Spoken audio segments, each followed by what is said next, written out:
In this tutorial, I'm going to take this video here and blend it with this video here.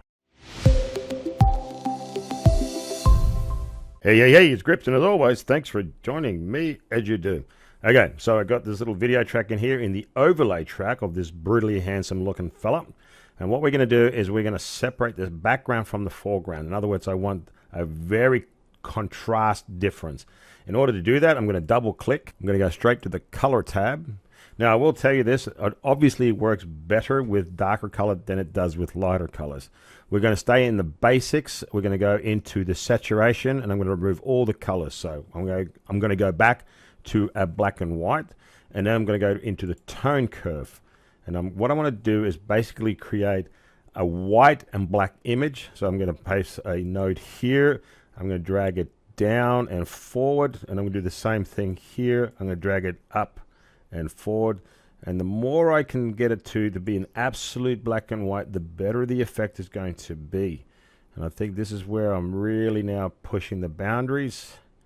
I can probably just a bit more.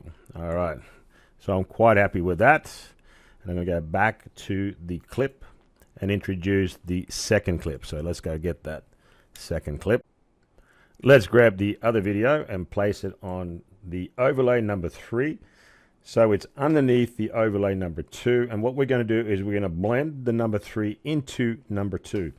Let's just quickly adjust this so it looks kind of neat. Let's double click, blending tab, and we're going to choose the blending mode. I'll quickly tell you what each does. Gray key and multiply darkens the image. Screen add key lightens. Overlay is the contrast. And difference in hue is what we call the component. It really doesn't matter. I'm just going to show you. First thing I'm going to do, I'm going to multiply that into here. And you can see already I've created a pretty neat and dandy effect. How about that? All right, don't panic. I can do one better. I'm going to grab the first clip again, and I'm going to place it on overlay number 4, which means the visual effect, or the blue, whatever you want to call it, the blue visual effects. There you go. I couldn't come up with anything. I'm going to squeeze that in between the 2 tracks, and I'm going to add another overlay or another blend onto this one. So double click, blending, and this time I'm going to do gray key. So there you go. So it kind of brings back the original picture, but I have maintained the effect that I wanted. And that is basically, I don't know, look psychedelic, I guess. There you go. And obviously, if your face is better than mine, it's most likely going to work even better. We can definitely go back to each clip and do slight color adjustments. Like, let's go into the color tab again.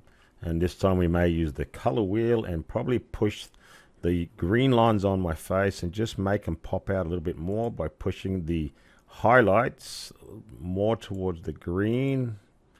I think that looks pretty decent, and all it does is just pops out that green a little bit more. But you have the time, you can play with this any way you want, but I'm just showing you a new technique how to blend 2 layers and get this cool effect. And there you go, my friends. As always, thanks for watching.